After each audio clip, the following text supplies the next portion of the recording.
everyone, and welcome to the OnlyLandFans show. My name is Kendall Lejeune, and our guest today is Jon Jasniak.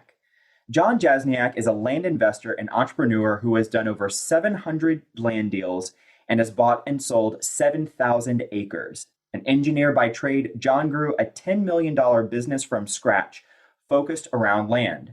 Most recently, he bought a small unincorporated town in Texas called Carnudos. Jon, thanks so much for joining us. How are you today? I'm doing great. Thanks so much for having me, Kendall. Excited to be here talking to other land folks. It's my favorite type of podcast to do. So hopefully I can provide a bunch of value for people, and looking forward to answering some questions. Awesome. Well, we're so excited to have you. I've been wanting to interview you for quite some time now. I see you all over social media about your small town in Texas, Carnudos. So very excited to hear more about that. Let's just start with, how did you get started in doing land deals? So I found out about it on a podcast. I reference this podcast all the time. Side Hustle Show, episode 108. Our friend Mark Podolsky of the Land Geek was on there talking about land investing. This would have been late 2016. I was engineering, drilling oil wells at that time in South Texas, going to and from the rig, listening to a bunch of podcasts, found out about it. And it wasn't the first business I was trying to start. I didn't really like the corporate world too much. And I was like, this sounds pretty cool. So he really attracted me with the passive income potential of it. And funny enough, 90% of my sales nowadays are owner finance, and I hold a bunch of notes. Found out about it on a podcast, bought his course, bought the Land Academy course, jumped in pretty much immediately. Within a month or two, I bought my first piece in the Gunsight Ranch in Hudspeth County. It would have been 53 acres for $8,500. Bought it from some wholesaler in Florida. And it already came broken out in 5 separate lots of like 10.6 acres. And I sold all of those within like a month and doubled my money. So I immediately started scaling up and buying a bunch of 10, 20, 40 acre lots in Texas, a lot of West Texas stuff. I went to Texas Tech and have done a lot of drilling and oil field work and stuff in West Texas. So I was kind of just naturally gravitated towards it. And next thing I know, it snowballed from there, and now it's kind of turned into basically doing these large subdivisions outside of city limits. And then, of course, you mentioned buying Carnudos, which has taken up a lot of my time and energy recently. But it's basically grown from zero, plowed all my engineering capital into the business, and has grown from there, multi 7 figures. Absolutely incredible. Now, you started with, you mentioned Hudspeth County. I'm very familiar with Hudspeth County. I think a lot of us got started out there, Nice. Right? Desert squares. And so what can you sort of pinpoint, what was that very first deal that you were like, okay, I'm not in that Hudspeth Desert Square area anymore. Like, this is some serious money that we're talking about here. My first one that wasn't a desert square? Yeah. It was probably one of my first subdivisions. It would have been 2019 in the Lubbock area. I went to Texas Tech, which is obviously Lubbock, Texas, and I bought 160 acres out there for, I think it was like 250,000 or so, and we ended up selling all that for, I think, probably 750,000 or so, just 10-acre minor subdivision. That was kind of my first real subdivision, I guess you would call it, and first deal that wasn't a desert square. But I made a lot of money out in the desert, if I'm being honest. Like, my first real subdivision was actually Hudspeth County, where I bought 534 acres for 40 grand. Some dude was going bankrupt, and I got it for like $78 per acre, and just made a bunch of 10-acre lots out there. Just did one of those classic old paper plats, didn't carve any roads, got exempted basically. I'm not sure it's technically correct to do it that way, especially nowadays. I know they're cracking down a lot more out there in Hudspeth, but that one I ended up selling it all for like over 300,000. So it was almost 10x my money, but I guess it was still in the desert. So I don't know if that counts. No, it definitely counts. That's incredible. Now, you mentioned subdivides. Is that what your main specialty is now, or what types of land deals are you specializing in these days? Yeah, it's mostly subdividing. I'd say 90%. Every now and then I get something passed across my desk. Like, I'm doing one right now out in Ward County, Texas, a couple of 3 10-acre lots. Well, 2 10s, 120 for $25K. And I think, they're probably worth like 60 or 70. So I'm not going to say no to a deal like that, but most of it's subdividing just because I don't really like messing around with the small stuff anymore. It's a lot of time, energy, especially because I'm owner financing a lot of it. So the default rate obviously is a lot higher on those lots in the middle of nowhere. I manage all my own notes. I have a pretty small team. So I want to get the most bang for my buck. And the best way for anyone, for all of you listening, to scale, in my opinion, is obviously subdividing. I think you want to get there as quickly as possible, because you can do one subdivision and it's going to take the place of like 10, or not 10, probably 100 small little flips. Do one subdivision, probably 100 small little flips if it's a decent sized subdivision. So that's what I'm focusing most of my time and energy on. Yeah, that's fantastic. Now, you mentioned that you started doing, your subdividing wasn't your very first type of deal that you did, right? Yeah. And so if someone's listening to this and they're used to like maybe flipping small infill lots, maybe even just wholesaling some lots here and there, and they want to get into subdividing, but it sounds really daunting to them. They're really scared about it or really apprehensive about it. Can you walk us through like what your mindset was and how you overcame those challenges, if you had challenges, in moving from the traditional flip model to subdividing? Yeah, for sure. I remember that first one out in Hudspeth, 40,000. I mean, I was scared because that was my biggest purchase to date, 40K. I was asking my dad. I think he ended up giving me 35K to borrow at 0% interest. He refused any interest or anything back from me. I was like, dude, just let me pay you something. I made like 300 G's on this thing. But for the beginner, I always say this all the time. You have to start small. So your first subdivision is probably going to be a minor subdivide. Find something that has great access. You can carve it up with just a simple survey, and 50,000, 25, 50, 100,000, keep it six figures or less.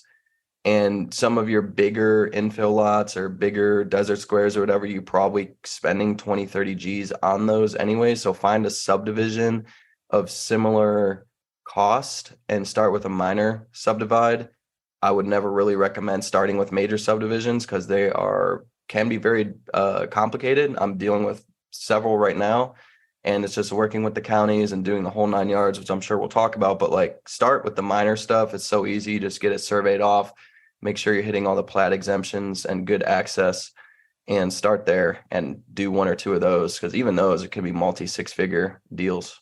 Right. Now, for someone that's never done a subdivide deal that's listening to this and they're like, okay, I'm all sold. I want to do minor subdivides. I can definitely see what the value is in that. How do they tell what's a minor subdivide, what's a major subdivide, and how do you decide what each property is going to be as you come across them? So I think when it comes down to minor and major subdivides, a lot of it is going to have to do with access. Each county is going to have their own regulations. It's mainly done at the county level. So if you're working Hudspeth County, you would simply Google Hudspeth County subdivide regulations, and they're going to have a PDF. So I immediately, whatever potential deal, I go to the county, I pull the PDF, I do a quick scan, I call the commissioner's court or planning and zoning or whoever handles the subdivisions out there. Sometimes it's road and bridge. It just depends on the county. Call them up, talk to them about platting exemptions. I usually hit them with my specific project that I'm doing. Sometimes I'll even email them a Google Earth screenshot with how I plan to break it out. That way they can see exactly what I'm talking about. And I ask them, what sort of platting, if any, is going to be involved in this? Are you going to make me build a road, etc.? Which the whole purpose of doing a minor subdivide is each lot has road access. And a lot of times there's going to be a specific acreage point. A lot of times it's 10 acres. Sometimes it's 5. Depends on the county and state that you have to be above. A lot of counties in Texas, for instance, you keep it above 10 acres. You give them all public access points. Sometimes you can even do flagpole strips on different lots, flag lots, to hit public access points, keep it above 10 acres, and you don't have to do anything with the commissioner's court. All you do is run out a surveyor, and I just record. I have them plat it all out and create a plat index of all the different lots laid out on paper. And then I have them create a plat map for each individual lot. And then I will record the specific lot's plat and the plat index behind every deed. So if I sell off lot 1, you'll see lot 1's plat plus the plat index behind the deed. Nothing ever happens with the county. So minor subdividing, basically what you need to know, hit a certain acreage point, but mainly public access to every single lot. So you're going to be basically looking for a deal that has a long road front, or, a square or rectangle shape with the road touching alongside is how I like to think about it. Yeah, that makes total sense. So, um, you mentioned that obviously you are doing subdivides and you're also offering an owner finance. Can you kind of talk us through a little bit about like what your business model is?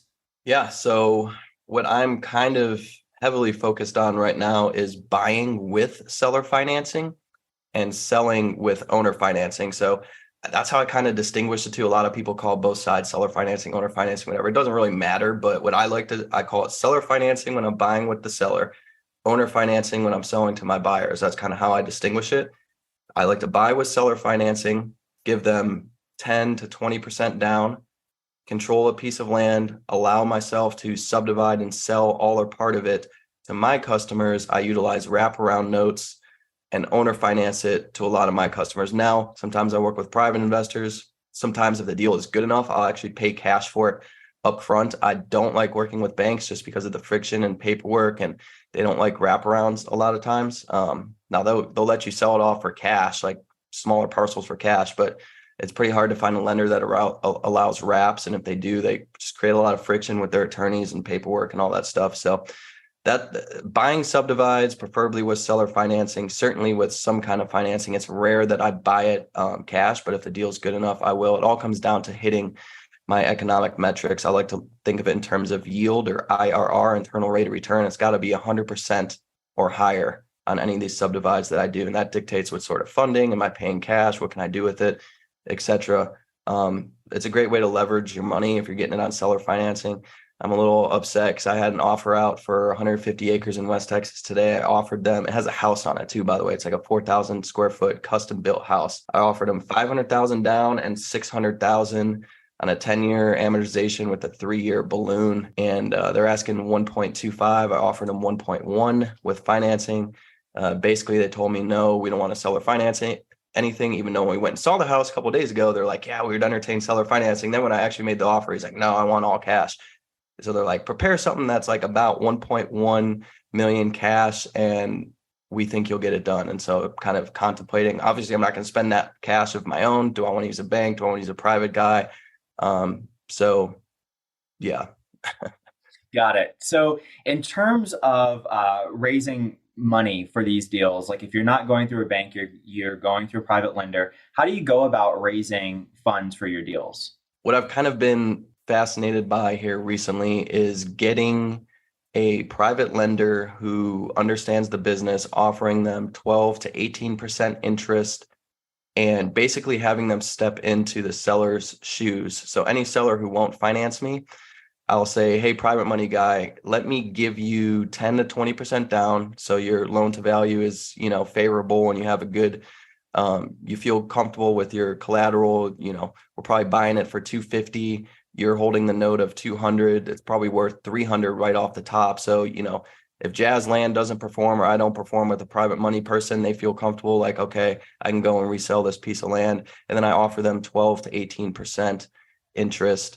And I found a lot of people were interested in that in the, $200,000 to $500,000 range for a private investor because they like the monthly cash flow. It's just one note from a solid performing payer, my company. Alternatively was pretty common in the land space. I think we all know is to go have someone fund the deal and like split profits 50-50 or something like that, whatever your determined profit split is. That's great for a beginner. And I'd certainly recommend doing that. The reason why is because you're not on the hook for any debt. So as a beginner, go out and find a private money guy, create a nice little PowerPoint pitch, what you think, the comps are, how you're going to sell it, how quick it's going to sell, know all of your numbers and create a little pitch to them and ask them to fund the whole deal and split profits. That way you don't have any debt. As a beginner, I do not recommend utilizing debt, because anything can happen. Let's be honest. Now, as someone who's more experienced, I like to use debt because now I don't have to give up 50% of the profits. Like on this deal, that's worth 3 million, let's call it, and I'm buying it for 1.1 after improvements, probably going to make 1.5 million net. I'd rather not give up 750,000 to someone funding it. I'd much rather just pay someone 18% interest and have interest payments and carry debt because obviously I'm going to make a lot more money on the backside. So that's more of an advanced technique that I utilize. But as a beginner, have someone fund all your deals, split the profits 50-50. You're going to make a bunch of money. And then when you're in a position to utilize debt, try to switch over to a debt model, in my opinion, as quickly as possible. At 12 to 18%, I think is pretty fair in the private market. Yeah, that is great. That is great. And so if someone's listening to this, they're a beginner, they're saying, okay, well now I truly and wholeheartedly believe in the power of having a private investor, and I want to get a private lender. So how do they go about doing that? Facebook groups. That's why I tell everyone all the time, your Facebook group, my Facebook group, the Land Academy group, the Land Geek group. There's so many different Facebook groups out there. Just go to your Facebook search bar, type in land flipping, land investing, toggle to groups, join all the groups with, 1,000, 2,000 plus members. And you're going to actually see people posting in there, such as some of the people talked about at the beginning of this call, that they fund deals. I see people posting in those groups all the time how they fund deals. So just create yourself a little spreadsheet list, start building a little contact sheet of everyone who funds those deals. And then boom, when you get one, now you just create your little pitch deck or, PowerPoint or underwriting sheet, whatever you have, and just reach out to all of those funders on your list. Yeah, that's fantastic. That's really, really good. Let me ask you, so you mentioned that you are, obviously creating notes on this whenever you're selling your individual parcels. Do you hold those notes? Do you sell those notes? What's the percentage of the ones that you sell? What does that look like? So I probably hold 80% plus of them. My notes receivable now, I try not to ever disclose the exact number, but it's in the multi-million range. I use the mortgage office to manage it all. People paying me monthly, over 100 people paying me monthly. And every time I need to raise capital or anytime, really, I try not to sell notes too often. But if I need capital, if I got more projects coming, if I feel like, I'm not liking the economy, or I just want to hold a little more cash, could be several different factors. I'd kind of offer notes for sale. And it's gotten to the point, I remember the days where I was offering them to like friends and family for like a 30% rate of return for them. And then you calculate your discount on the note based on how much return the investor wants. Nowadays, that's kind of driven down to like the 16 to 20% range is kind of pretty typical.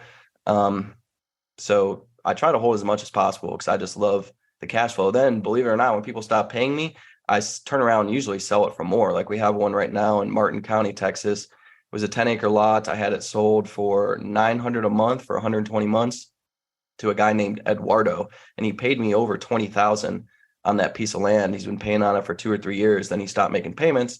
We went to the county courthouse. I foreclosed him on the steps, and we just sent out the closing package on it today for $2,500 down and $1,000 a month for 120 months. So not only did Eduardo pay me like 20 G's over the last 2 or 3 years, but now instead of $900 a month, I'm selling it for $1,000 a month, and I'm getting a note receivable increase there on my balance sheet, basically. Yeah, that is fantastic. Love that passive income cash flow, I'm sure. Now, let me ask you, I know that a lot of people, I've heard a lot of people talking about how risky it is to hold that many notes and that type of thing. I'm sure you've heard that before. Yeah. What do you answer? How do you answer those people that say, holding that many notes is way too risky? I would never do that. Well, I say you have a problem on your buy side and not buying high quality land, because if I'm buying high quality land, I'm always confident that I can resell it at the same or higher of a price when someone defaults. And, look, everyone talks about default rate and, holding notes and interest rates and inflation and all that. The way I look at it is, in an inflationary market, the price of the land is actually increasing. So if anyone stops paying me, I'm going to be able to sell it for more.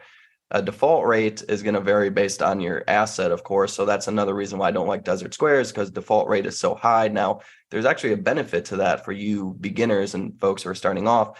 It's basically an ATM machine. When someone defaults, as long as you have a good a Desert Square, it's basically an ATM where you turn around and sell it for the same or more. And if you got a 30% default rate, you're going to be making at least 30% more money on those Desert Squares. So there's actually a utility to that. But, it gets to a point where you're running a big business, and that's more just like a logistical paperwork nightmare. And I'd prefer to do bigger, higher quality deals, because those notes also, if I ever want to sell them, is a a higher quality asset, you're going to have to, you're not going to find many people want to buy Desert Square notes versus, an infill lot or something near Dallas, Fort Worth. That's a great quality piece of land. And, to those people who are nervous about holding that many notes, you got to get yourself also a decent network of note buyers. I probably got 3 or 4 guys who always hit me up. They want to buy more notes than I want to sell. So I was like, sorry, I don't got anything for you right now. So a good quality note buyer network, focus on land when you're buying it, the quality of land up front. That way, if people default, you can always turn around and resell it. And I guess this is almost, it ties into this. Try not to, back to the whole debt conversation. Your notes receivable to debt ratio needs to be in line. You can't just go and put on $10 million of debt and have only $5 million in notes receivable. I kind of like to think of like a 33% rule. So like the amount of debt I carry as a company, I try not to go over 33% of my total note receivable value. That way, in case an apocalypse happens and half the people stop paying me or whatever, then I can still feel comfortable that I'm going to be able to service all my debt. Yeah, that's really, really good. How do you go about finding your note buyers? Yeah, it's a good question. Again, Facebook groups and social media. A lot of people on social media. You can Google around as well, just like note buyers. There's a lot of big companies out there. But Facebook groups, local real estate meetups, there's a good note conference, a couple of them. Eddie Speed runs one, I think, in Dallas. At least he did it last year in Dallas. And then, gosh, what's the other guy? There's a big note expo every year in Vegas. I can't remember the guy's name. He's like the guru of the note space. Hundreds, if not thousands, of note investors go to that thing. So those are good resources. I'll give guys a couple off the top of, well, at least one off the top of my head. Steve Whitlock, American Equity Funding. Y'all should look him up. I've done business with him before. Bo Donahoe out of Austin, which is your neck of the woods. Those are a couple good guys. First National, they buy them. I get direct mail. If you have notes recorded, like people direct mail me like, hey, we see you have a deed of trust recorded in XYZ County. We're interested in buying your note. So you just got to pay attention, I guess. And again, build a spreadsheet and build them all up over time from all those different resources. Yeah, the thing that I really love about the land space is that you really do depend on all of the different sort of players in the industry that you can come together and collaborate with to make things happen, right? And so I think that that's a really cool component about the land game for sure. You mentioned earlier about interest rates and inflation. And so I want to talk to you a little bit about where do you see the market going and how are you sort of hedging your bets against that so you can continue to be successful in the market shift? Well, that's a great question. And I certainly take what I say with a grain of salt. I think everyone has their own opinion. I don't think anyone really knows what the heck is going on. I will say one thing, though. The demand for land is at probably the highest it's ever been and is continuing to grow. I think inflation is not necessarily a good thing for any of us, but inflation, economic turmoil, societal unrest, all of those things bode well for land, less so for houses because inflation obviously creates a problem with cost of debt for houses. But in land, when I'm owner financing people, I mean, it's really been a non-factor for me because I offer a flat rate 7% on all my deals. I think view interest and stuff differently than some on owner finance deals. I actually bake my interest into my monthly advertised price. And so my interest never changed. When I owner finance somebody, I mean, I'm offering them in a different avenue than a bank, for instance. So as interest rates climb, banks are going to become harder to work with, but I'm going to become easier to work with. As interest rates climb, economic turmoil is going to be happening, but people want to move out to the land and get away from the city. So if things get real bad, then I think I almost feel comfort in. Like if things get real bad, then everyone's going to be so affected, including the land industry. Like I think the stuff I do is going to be some of the last stuff to go. I honestly believe that. Like multifamily, commercial, single family, I think is going to be before land. And so if things really implode and get nuclear in any of those facets of real estate, then of course land is going to be affected, but it's going to be a bigger problem for all of us. And at the same time, right now, what I'm basically trying to do is I'm trying to hold a little bit more cash, but really what I want to start doing is getting into like more gold and silver. And I kind of have been doing that. Just bought a gun recently and brand new AR, some ammo. So kind of trying to hold a little bit more cash, take on a little bit less debt, make sure that I'm really high grading my deals and taking it a little bit more slowly from there, a little bit less blowing and going, so to speak, and ramping up and craziness. Yeah, that makes total sense. Now, I know owner finance, when you're selling on owner finance, you certainly open up your buyer pool. There are a lot more people that can afford down payments versus, large cash, large cash transactions. So how are you finding your buyers for your properties? How are you dispoing your properties? Yeah, that's a great question. And back to the note conference, it was Paper Source. Someone mentioned it. Paper Source in Vegas is the big note conference for the listeners out there. It's a great resource. Now, as far as how I find my buyers, I just opened up Facebook on my computer and I got another message. We're running a Facebook ad to Martin County land, the one I got a closing package sent out on today. So most of my stuff takes place on Facebook Marketplace. This piece of land is running really good. We're doing $100 a day ad spend on a Marketplace boost. Not enough people boosting on Marketplace or even posting on Marketplace. I think a lot of people post on Marketplace. They have all these VAs and crazy stuff, and they're posting all this stuff on Marketplace, but they never run ads on Marketplace. So it's got to be ads on Marketplace, geo-targeted to either where the land is located or the nearest biggest city. This one's near Stanton, Texas. It's running at $4.55 per message, has reached 10,000 people. I've spent $131. So we got it sold. I hope I got it sold. I'm still waiting on down payment for the guy, but if not, it will sell within the next couple of days. So, we spent 100 or 200 in ads, call it, to sell this piece of land for 2,500 down and 1,000 a month for 120 months. Now, of course, I use Lands of Texas, Lands of America, the Lands Network as well.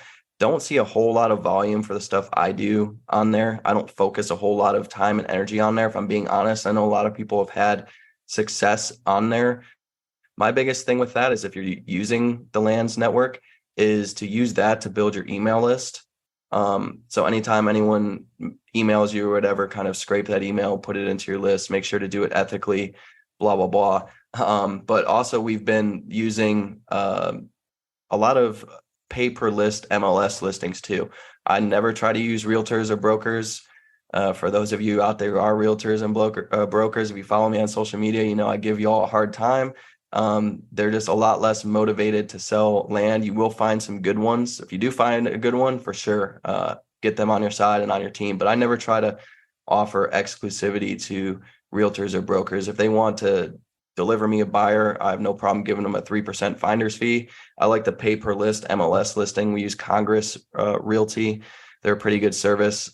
We posted up, all the leads come directly to me or Brian, my ops manager. We handle the calls. That way you're not dealing with some realtor or listing agent who doesn't know where the land's located and all that stuff. So we actually get to talk to them. And so those are really the main avenues. Facebook is where I've had most success. I think most people know that. I have a lot. I talk a lot about Facebook Marketplace in particular. That's kind of like the hidden gem, the secret weapon for me, I guess.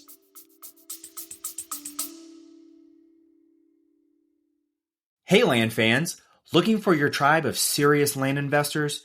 Join thousands of your fellow land lovers in the OnlyLandFans Facebook group. We're talking real deals, expert strategies, and game-changing connections you won't find anywhere else. This isn't just another real estate group. This is the community where land investors come to level up.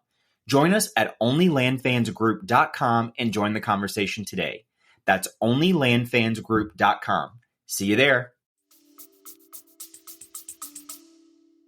Yeah, that's great. Nice. So let's say someone's listening listening to this and their heads just kind of spinning about like, oh man, this is I definitely see the value in like getting, buying on terms, selling on terms, creating that note, but they have no idea how to structure that.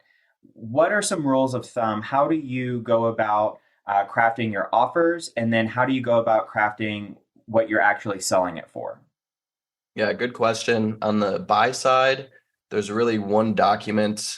It depends on what state you're in. Texas is a deed of trust state, but either way, it's basically going to be one document on the buy side with the seller. In Texas, it's the deed of trust. And what you need to focus on in the deed of trust is removing the due on sale clause and allowing yourself the ability to sell or lease all or part of the land while you're paying that seller. You also want to ensure that they maintain first lien. And most importantly, the third clause in there, you want the ability to get a partial release. So require that seller to give you a partial release for a fraction of the land, call it 10 acres out of 100. When you sell it to Joe in the city and Joe wants his 10 acres close to a title company, he's going to give you cash. You need the ability to go to the underlying seller and write them 10 divided by 100. That's 1/10 of the remaining principal balance to get a partial release for Joe so he can get his land free and clear. So that's on the buy side. I like to focus on 10 to 20% down. That's just a numbers game. If the IRR and economics and deal's good enough, I'll certainly go higher. I've yet to do a deal with 0% down. It's definitely possible. I've just never done it. You obviously want to give as little down as possible. People kind of get hung up on the interest rate. I usually offer 7% to my sellers. That's all negotiable. You could offer less, you could offer more. I've done them at 10%. But it's less about the interest rate, because what you'll find if you're running an IRR calculation, if you bumped your 7% interest to the seller up to like 15% interest, that's really not going to affect the IRR at all in the economic calculation. It's just kind of a minute calculation. What's way more important is the down payment you're giving them, because obviously money today is worth a lot more money in the future. So all day I would sacrifice a really high interest rate for a really low down payment. So that's kind of how I think about it on the buy side. Now on the sale side, it's pretty straightforward. It's a wraparound set of documents. Because we're creating wraps, we're wrapping the second lien into the underlying lien. And so it's just a special set of wraparound promissory note, wraparound deed of trust, wraparound warranty deed with vendor's lien, depending on your state, if it's a deed of trust or mortgage state. But any decent real estate attorney should be able to craft you a template document set. And that's kind of what you should be focused on, is finding a decent real estate attorney, tell them what you want to do. Really, the only difference in it is you're disclosing the underlying lien amount that you have with the original landowner, the seller in this case. And it's kind of funny because going into this, when I first learned about this and started doing it, I was like, man, some of these buyers are going to be concerned that I have like $1 million lien on the property for, the whole piece from the seller. And I think I've only lost like 4 or 5 potential buyers over the last few years doing this. I mean, and everyone seems to kind of glance over that or not ask questions or not care or whatever. And maybe it's a more of a facet of nowadays, most of our business is done with debt anyways. We're buying a house with a bank, we're buying a car with a bank under, underlying note on the asset. So I think people are kind of used to that. And the fact that I don't own a property free and clear, most times there's an underlying lien from the seller, doesn't scare people at all, basically, which I found surprising, but that I guess that's just is the way it is. Yeah. So, thinking about a couple of things as you talk about that, and I'm wondering if this may even have a role in the fact that they don't care that there's a lien on it. What are you finding most of these people that are buying the properties? What are they doing with the properties? Are they going out and building on it? Are they in a subdivision, obviously there is an intent to build and live there, but are they like, what's their time frame to do that? Are they just kind of like land banking and holding the money there? So of course I've seen anything and everything from what people do with it. A lot of what I do is alternative housing. So mobile homes, barn dominiums, some simple built, site built homes or tiny homes. One guy recently built a barn dominium and a dirt bike track on his 10-acre lot. A lot of people won't do anything with their land right away, which I find kind of surprising. It's like, why are you buying it? They have these grandiose plans, but it either takes them a while or the plans don't go through or whatever. Probably 50% or so are doing things with the stuff I do, the subdivides outside of city limits. Like I said, a lot of mobile homes. It really just depends on the market. If I'm being honest, I like to keep people I work with and stuff too. I'm a big proponent of little to no restrictions. Basically, what I like to do is no commercial shooting ranges. That way there's not people out there shooting gun. They can have their own personal range, but they can't have other people come and pay them and be shooting a bunch of guns. So no commercial shooting ranges and no junkyards. Now the whole no junkyards thing can be kind of hard to actually enforce and come up with a definition. Someone really has to have a ton of crap out on their lot and actually get brought to the county commissioners or whoever is enforcing the stuff to actually have something done to them. So it's still going to allow people to store stuff and put stuff out there, but it's just going to keep it from getting out of hand. So that's a lot of what I deal with. Now it depends on the project. If it's closer to, some fancy area or fancy city, you're going to want to consider, different livestock restrictions, different building restrictions, etc. People think that like adds value to the land, and it's like, okay, I can see that, but I actually like to make the argument that it devalues the land, because now you've created a smaller buyer pool, and you created like a situation where all someone can go out there and do is build like $1 million house. And it's like, most people actually don't want to do that. So now the demand for the land has actually fallen. So that's kind of how I like to think about it. I think livestock, people love having livestock. So I try not to restrict livestock. People love to have horses, goats, chickens, that type of stuff. So I guess that's how I think about it. I don't know. It depends on the project though. I've never done any $1 million house lots. That makes sense. Right.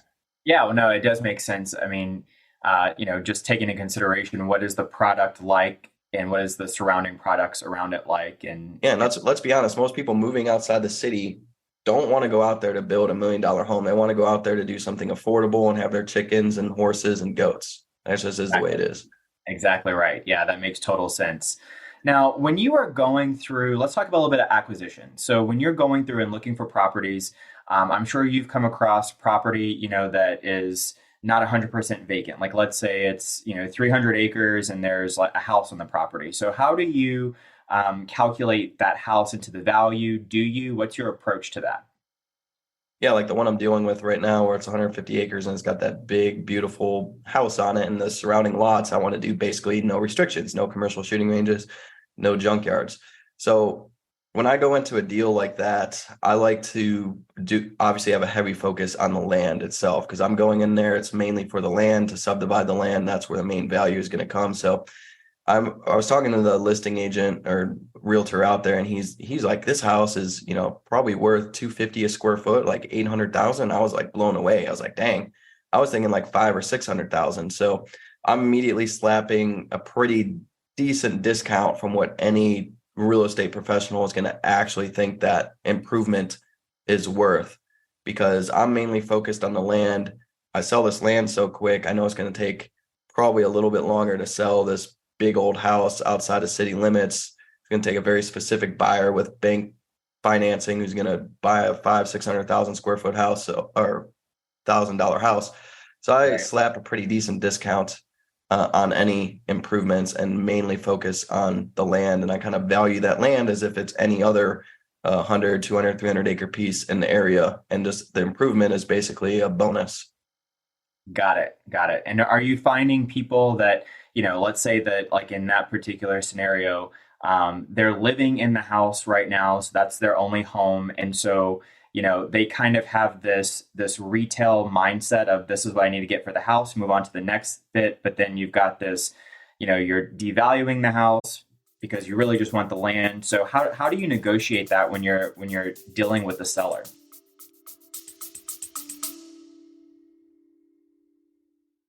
Listen up, land fans. This is huge. We're bringing you the one and only Pace Morby, star of A&E's Triple Digit Flip and the mastermind behind $450 million in real estate deals. He's coming to our virtual meetup on Thursday, December 5th to share how he's applying his creative financing genius to land deals. Head to olfmeetup.com to save your spot today. That's olfmeetup.com. This is the kind of opportunity that changes everything. Yeah, it's a good question.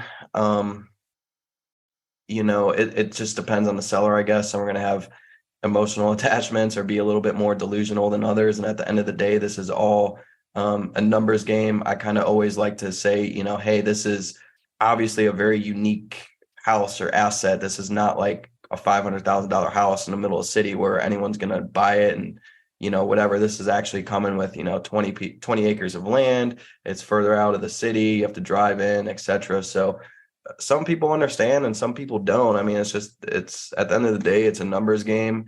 You can try and reason with them, but most won't be reasonable. If I'm being honest, I think right now there's still a huge disconnect. And it's funny, I was listening to a podcast the other day and they were talking about the disconnect right now is the price of the debt. Like a lot of these sellers are still hung up on my asset's worth $1 million, but really it's probably worth, let's call it 700,000. And the difference there is the fact that they don't understand that the cost of debt on $1 million asset now is, 6, 7, 8% versus 2 or 3% a year ago, let's say. So there's a disconnect right now on the price of the debt, and most sellers are still delusional and think that their whatever it is worth $1 million when it's not, because I need to go get financing and that's going to be more costly.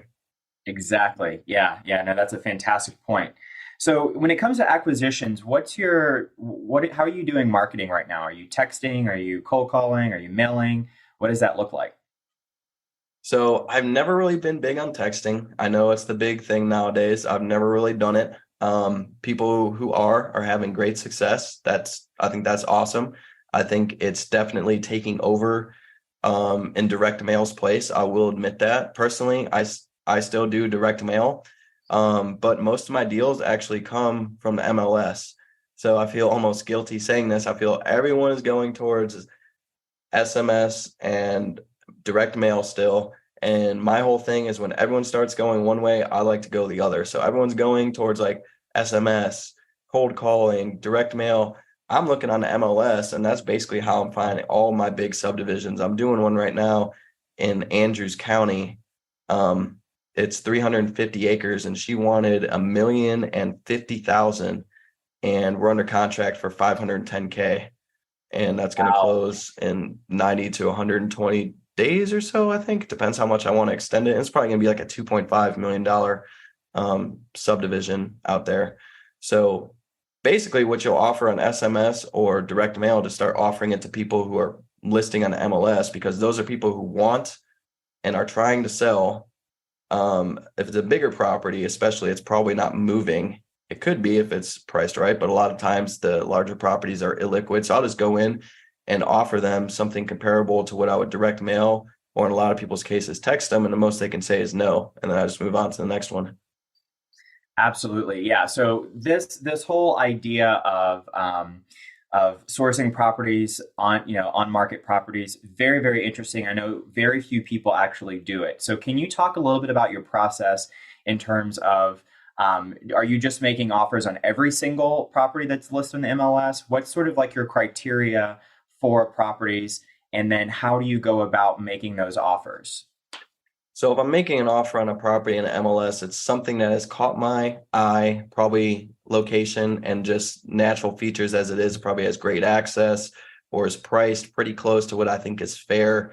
And then what I'll do is kind of start a deep dive and like, okay, how do I think I'll break this out? How will I subdivide it? What will it actually take? And I'll actually base my offer on that. And what a lot of you guys can start doing is basically you want to be doing like almost case studies for yourself on a lot of these projects. So you'll pick a property that you think looks interesting and is relatively fair, good looking online, wherever, near Austin. You're like, okay, this might be a potential subdivide candidate. I'll actually bring that sucker into Google Earth. How will I break it down? I'll do like a quick 15. Now for me, it only takes like 15, 30 minutes. Sometimes I actually do it on my phone. I'll just pull up Google Maps and use measuring tool and what's the road frontage? How would I break it out? And just do like a quick little 15, 30-minute case study. And then how many lots of whatever size will I make? How much do I think those will sell for? And then kind of back into my offer price, which is, if it caught my eye, it's probably relatively close to what they've listed it for online, because if it's some crazy price, as I'm basically, all I do is I scroll through Lands of America. Like I'll just go to all my favorite counties. I'll just start scrolling through, and whatever catches my eye, it's going to be close to what I think is a good price. It's probably still a little bit overpriced. I'll fire up like the case study. How do I think I can break this out? What will it actually take? Improvement costs. I got a quick economic calculation in my head of what I can sell it for. Okay, and then boom, this is what I think I need to be offering on it. And then if I kind of like what I'm seeing, I'll just kind of tie it all together and do like maybe a little bit deeper dive before actually making an offer, obviously. And then I'll just start reaching out. First thing I do is just call and see if it's still available. Then my first question is usually, will they entertain seller financing? And then I usually just prep a seller financing offer from there if I'm real serious about it. Yeah, so that's really, really good. Now, let's say, you decide this is the property that I want to do. I want to make an offer on this property. There are not that many agents that are super familiar with a seller financing offer. So how do you talk to them about that in a way that they will understand, in a way that they will communicate that to their client that doesn't necessarily just kill the deal right away? Yeah, so that's a good question. Most are actually not familiar with it. So what I like to do is I actually like to craft up an email that has kind of a listed bullet points of like, okay, this is how much they're set to receive as a down payment. This is how much they're set to receive monthly, the interest breakout, how much interest they'll be making, what their principal price is. I like to explain to them kind of like the breakout we're talking about earlier, where they're always going to maintain first lien. I'm going to pay them their down payment. That's not ever going to come back to me. They're always going to be able to keep that. There's actually a tax benefit for them. They're not going to be taking a tax hit all up front. They'll be taking it over time. And that's valuable to some people. They'll make extra money based on interest. And what I like to tell them is like, hey, look, your property's not selling. Obviously, it's been on the market for XYZ time. Let me see if I can get you a decent amount of cash in your pocket, start giving you monthly payments and cash flowing. And, oh, by the way, you'll give me the ability to do partial releases. So I'll probably have you paid off sooner than 7, 8, 9, 10 years, whatever our note is, because I'll be selling some for cash and working with some investors and selling notes.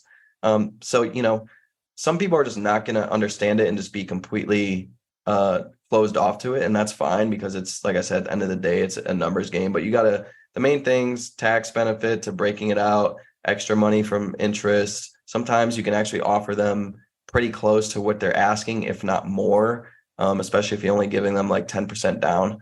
So that can be attractive to some sellers.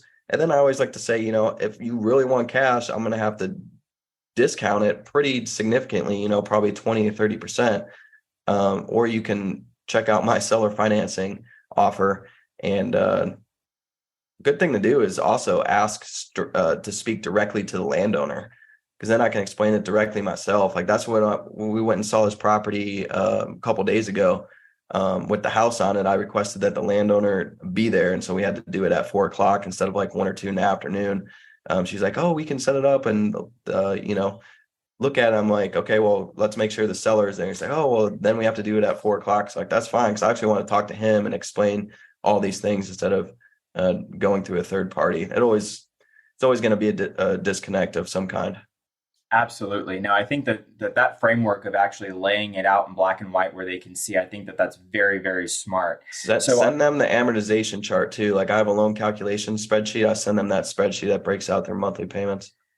That's really good. And so do you send sort of these informal LOIs on every single property that you make an offer on? Like, is that sort of the process? I don't think I've ever sent an LOI. What I do is just an email. That way they have it. I'll just be like, this is a formal offer, and I'll list out all the bullet points, include the ammo chart, and just see what they say. Then, if I actually still want to back out from there, I could, because that's not like a signed contract. From that point, they're going to still have to prep the contract. I'm going to have to look through that and make sure it all looks good with the seller financing addendum and the option period and the whole 9 yards. So it's more just an formal/informal email to either the landowner or the broker, realtor, whoever it is. Got it. And so when you talk to the agents, I'm sure one of the questions they always ask is, okay, well, if we do the seller finance situation, how does that affect my commission? Can you talk about Yeah, that? I'm not sure I ever got asked that, but they should get 3% of the total sales price, down payment plus principal. And that's going to come out of the sales price for the seller. So in this case, it was 500,000 down, 600,000 over 7 years or 10 years with a 3-year balloon. So that's $1.1 million purchase price. You don't include interest, down payment plus principal, 1.1 million. Let's say they're getting 6%. That's 66,000. That would come out of their 500K due at closing. Theoretically, if you gave them 0% down, they would have to come out of pocket to close. So that's probably why no one would ever accept 0% down if there's an agent involved. Now, if you're working directly with them as a landowner, then for sure, because there's no commissions involved, but it'll come out of the HUD and the closing amount.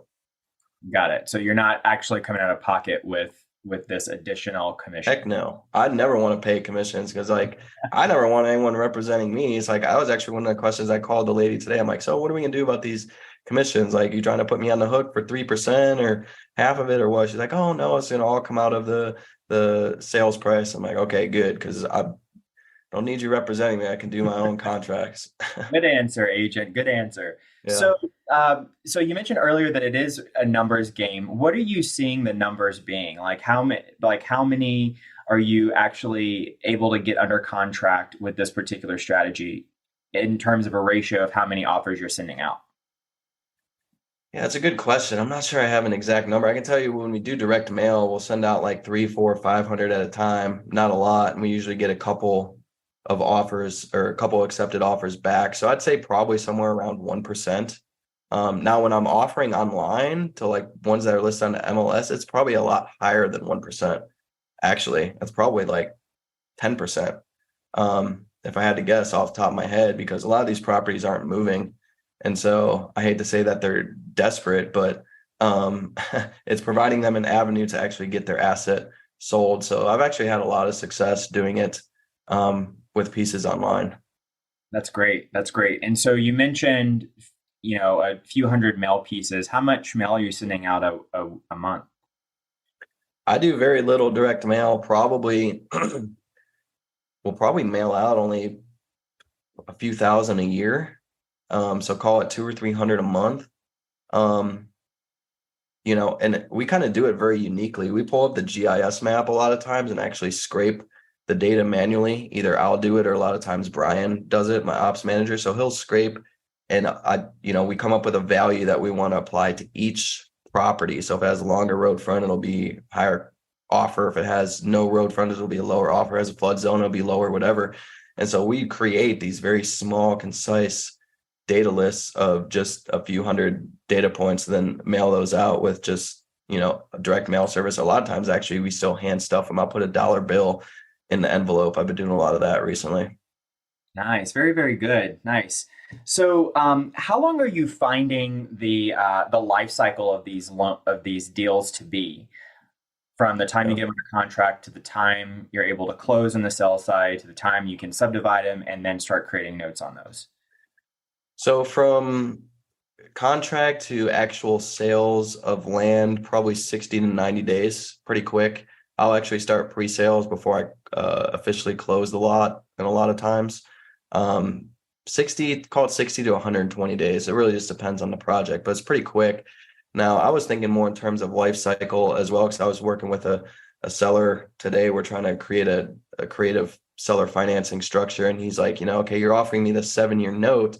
Is it actually going to take 7 years for you to pay me off on my seller financing note? And believe it or not, I've never had one go the entire term yet. Now, I haven't been doing this for 5, 6, 7 years. I've been doing it for probably 3 or 4, and I have a lot of 7 and 10-year notes, but most of those have all been paid off within 2 to 3 years is a pretty good average.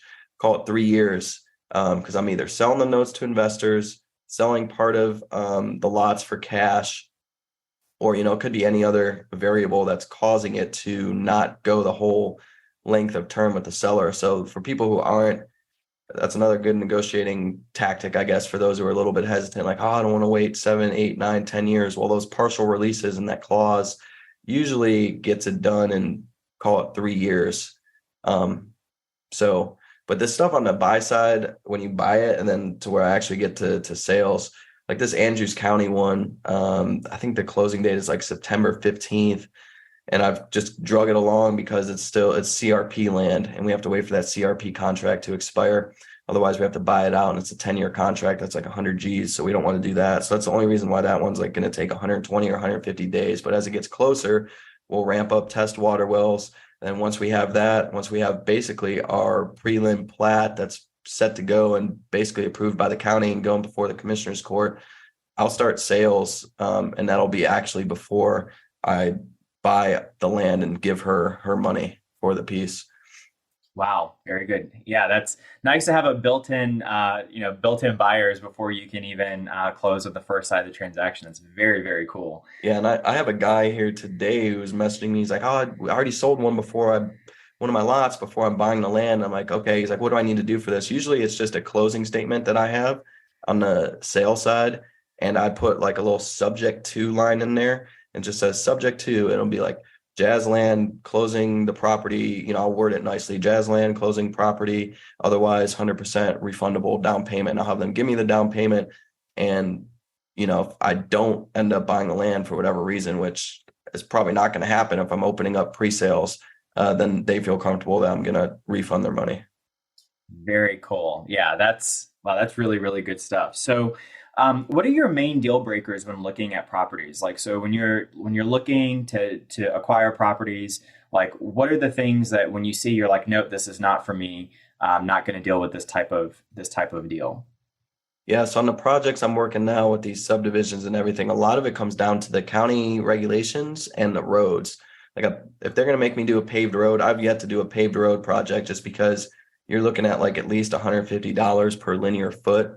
As opposed to if they let me do a dirt road, it's like $20, give or take, let's say, close estimate. So it's like at least 7x to do a paved road. So paved roads, usually a hard no. Water, I've sold dry land, but it can become difficult. So it's usually roads, water.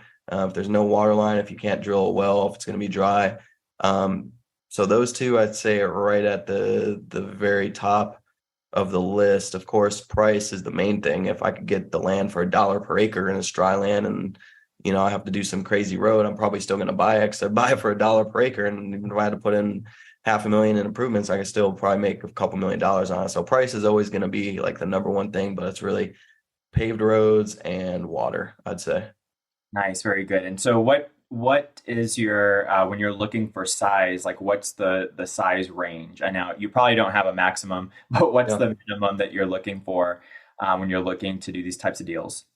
So I've done them as small as we did one at 16 acres, one at 18 acres, and I've done 465 acres. So I mean, it's probably 30, 40, 50 acres at least.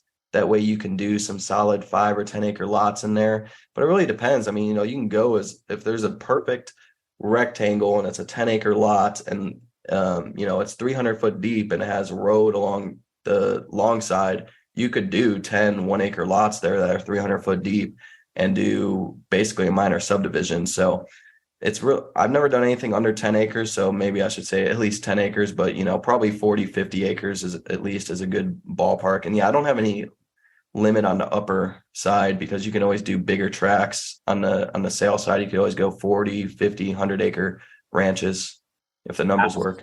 Absolutely. And so do you have some type of like economic factor where you won't touch a deal if it doesn't make at least X amount? Like what's your profit margin?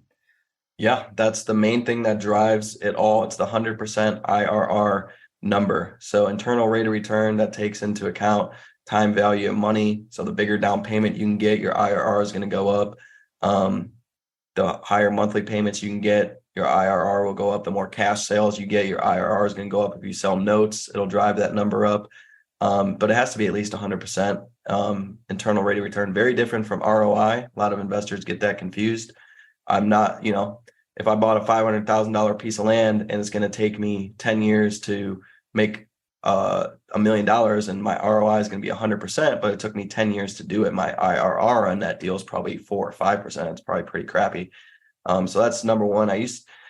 There's still a great site out there. I give it out all the time. It's financial-calculators. It's like / IRR calculator or something like that. They've changed to, I think, accurate calculators. Either they changed the URL or someone bought it out.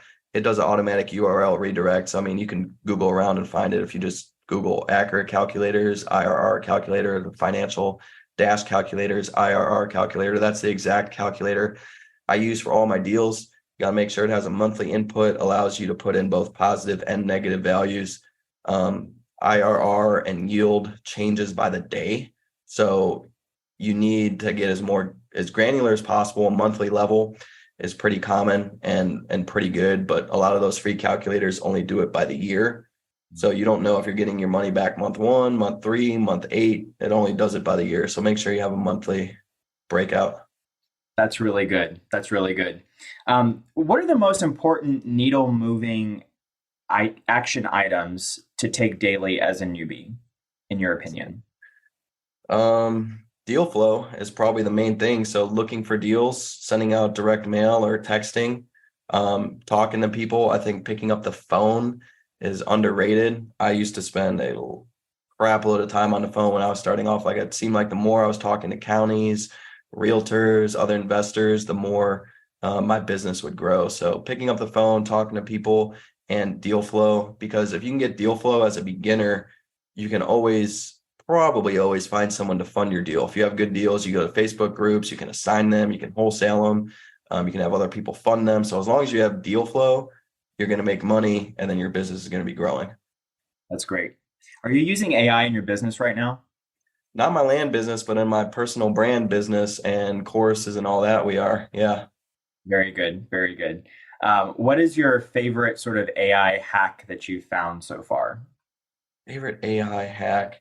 The ability to talk to people and somehow intelligently answer questions and have it's not quite a seamless conversation, but it's almost like, you give it inputs with parameters. Someone hits me up, hey, can I do a call? Or, how much is your course or whatever? And it just seamlessly redirects them into different buckets, gives them different answers.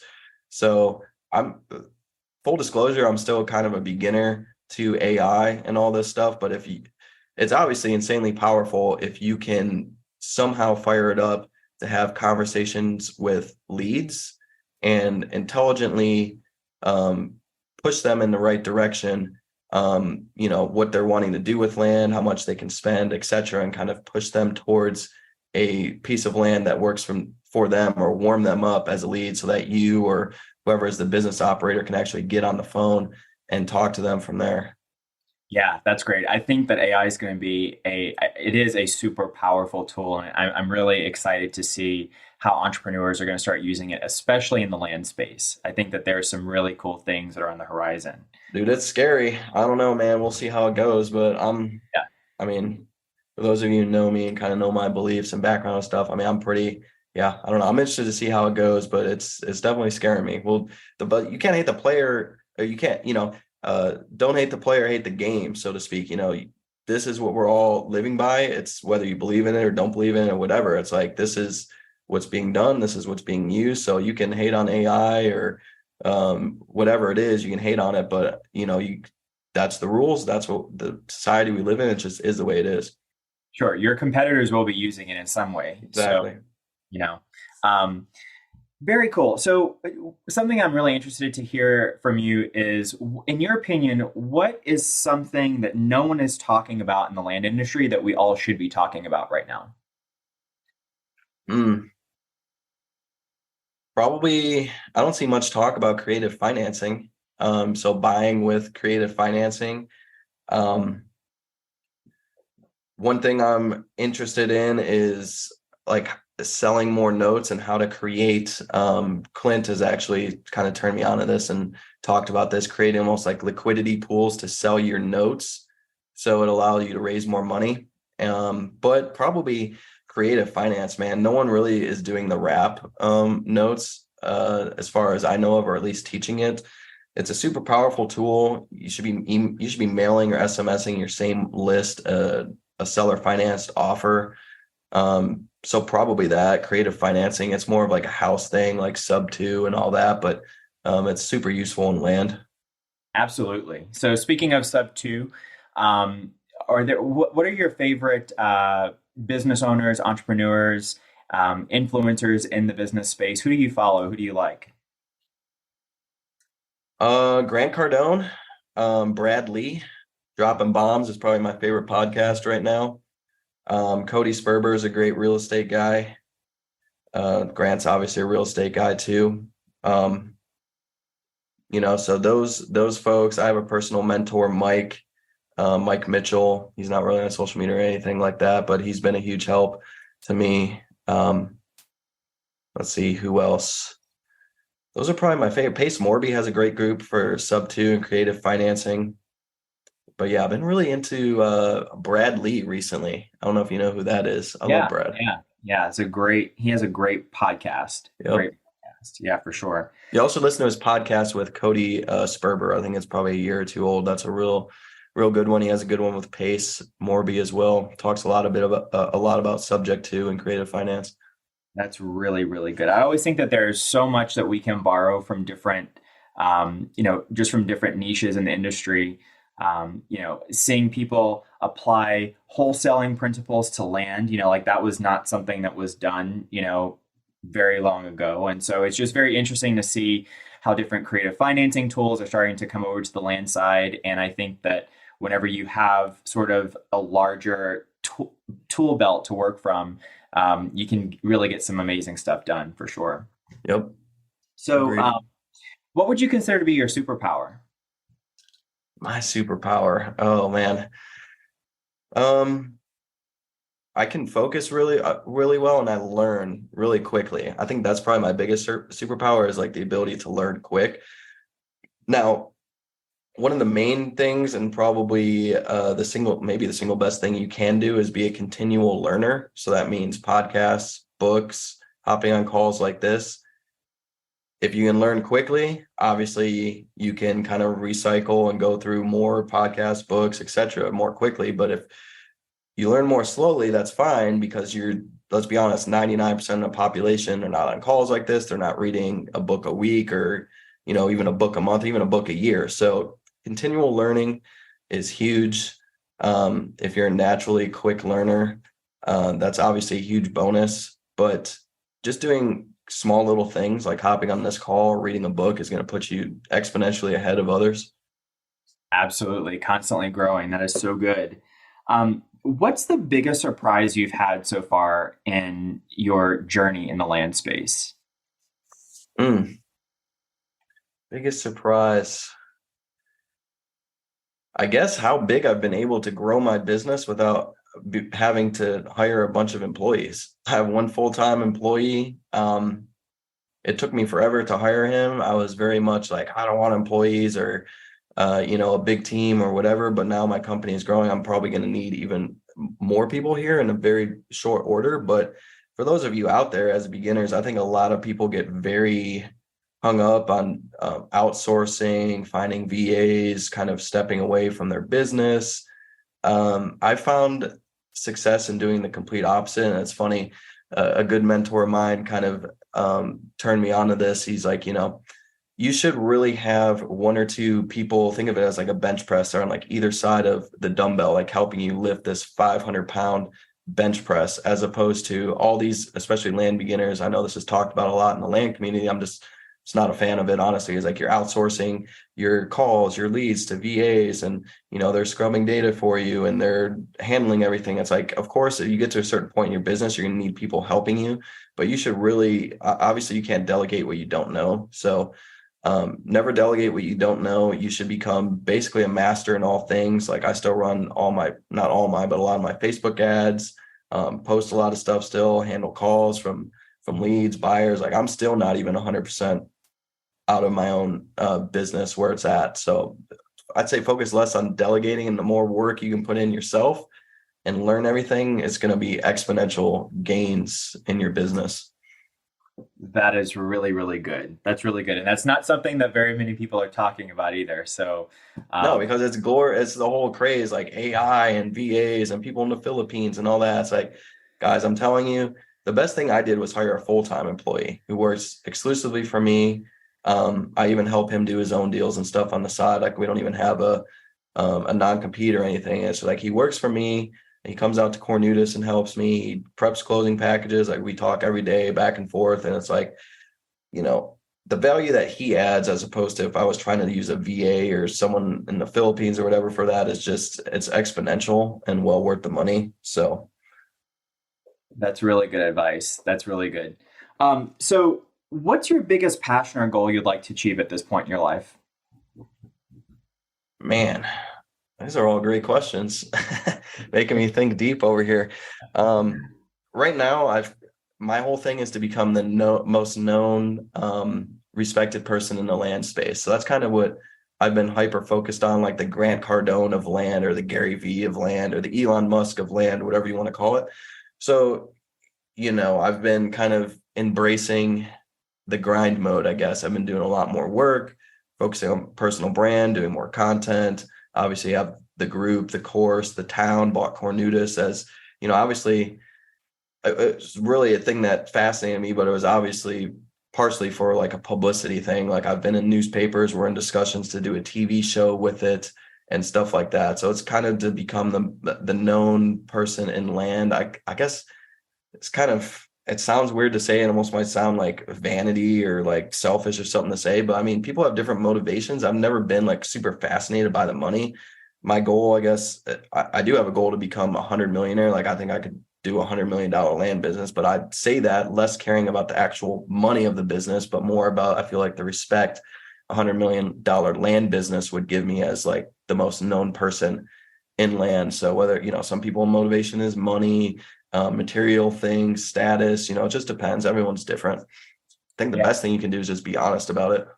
Yeah, embrace who you are and do your thing for sure. So one of the things that I was just really interested and intrigued about is this you buying this town. Like when I first heard about it, I was like, so this is basically this is like a true Schitt's Creek type situation where you're buying your own town. So can you talk a little bit about that, how you came about that, and what do you want to do with that? Yeah, everyone's been telling me to watch Schitt's Creek, and have I seen it? I actually haven't seen it. I gotta watch it apparently. But it's Hudspeth County, man. So we all know Hudspeth County. I think that's kind of where I started. I saw this. It was posted on Facebook early 2022, and I didn't want to buy it because it's in the middle of nowhere. I was like, how the hell am I actually gonna manage and do this? And then kind of just time went on, late 2022, and I just had this mindset shift of like, okay, I'm gonna go for this. I'm gonna embrace it. I think it'll be great for my brand, for everything. It'll be fun, it'll be good tax advantages. So I was like, why not? And so January 14th, I think the date says on the deed, is when I bought Cornutus. It's 28 acres, Cornutus, Texas, about an hour east of El Paso. It's got the cafe, the 6-bed motel, 6-spot RV park, 3 mobile homes on it. And the goal is just to really build it up as like the destination spot of the area. People go out there, stay there, have burgers there. They're super famous for the Cornutus burger, green chili burger. Add more short-term lodging. So we're out there pretty much every other week working on it. Just did roofing last week. We had to put in air conditioners. We still have to do that. Get furniture. Bought $5,000 worth of mattresses, and half of them didn't inflate, the foam mattresses. Like it's always something. So. Yeah, that's incredibly cool, though. I mean, I can imagine sort of like the economic injection that's going on in that area, just from the business that you're bringing in. That's very, very cool.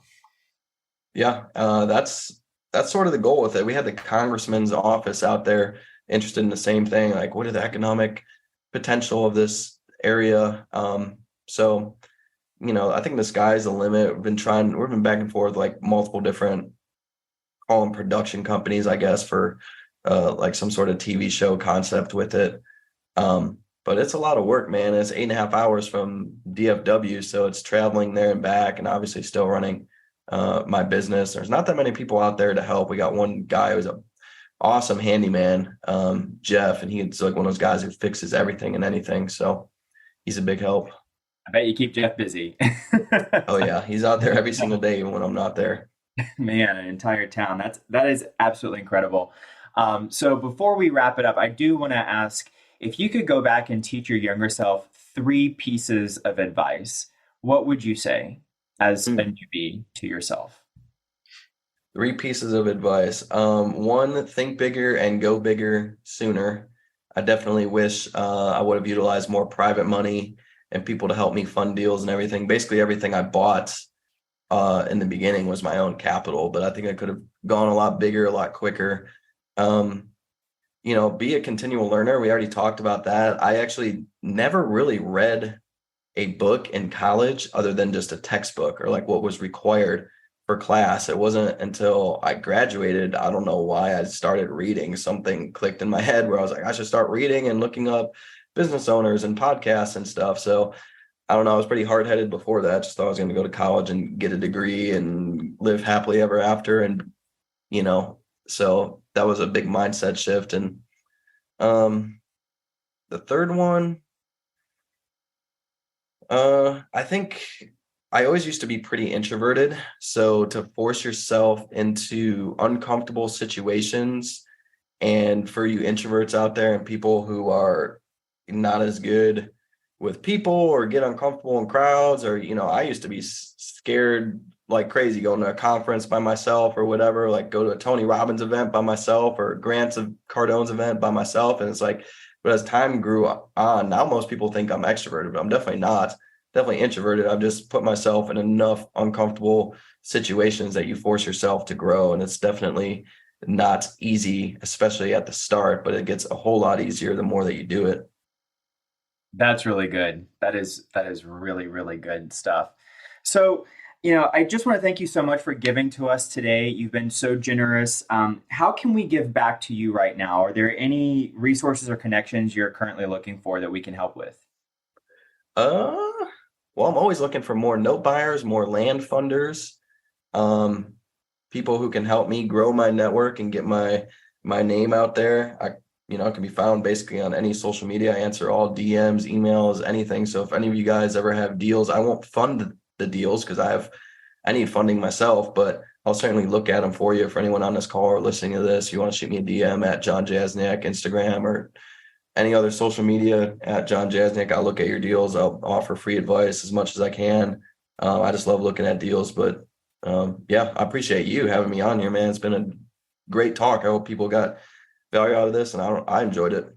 Jon, thank you again. This has been absolutely incredible. If you would like to check out our podcast, the link is there in the chat. Also, if you want to join us on Facebook, in our Facebook group, you can go to onlylandfans.com. Again, that's onlylandfans.com. We have our YouTube channel up there if you want to check out the video podcast as well. Jon, thank you so much for joining us. Everyone, thank you so much for joining us and asking incredible questions. It was great to meet everyone here and collaborate, and looking forward to catching you in the future. Thanks so much. Bye. Bye.